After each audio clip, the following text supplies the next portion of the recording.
Өзі бұрын-соңды көрмеген жігітке тұрмысқа шыққан қыз туралы білесіз бе? Бұл Ысқақ пен Рабиғаның тұрмыс құру барысында орын алған оқиға.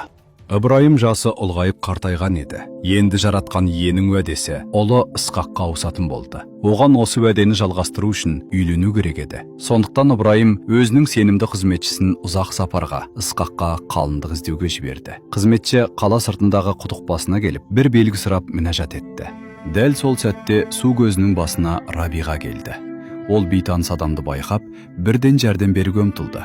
Қызметші су сұрағанда Рабиға оған су беріп қана қоймай, оның барлық түйелеріне де су тасып, шөлін қандырды. Қызметші таң қалды. Құдай оның мінәжатын әлі аяқталмай жатып ақ қабыл еткен еді. Рабиға қызметшіні үйіне ертіп келіп, оның әңгімесін зейін қойып тыңдады. Сосын оған, өзім бұрын-соңды көрмеген бір жігітке тұрмысқа шығу үшін бәрін, үйіңді, еліңді тастап кетуге дайынсың ба деп сұрағанда, Рабиға еш қорықпай, барам деп батыл жауап берді. Ысқақ оны жылы шыраймен қарсы алып, Рабиға үлкен уәденің анасы, жаңа бір ұлы халықтың негізін қалаушы болатын ұрпақтың бастауына айналды. Бірақ бұл тыныштық ұзаққа бармады. Көп ұзамай оның жатырында екі ұл күресіп, бүкіл бір халықтардың тағдырына айналған қақтығыстың дәні себіледі.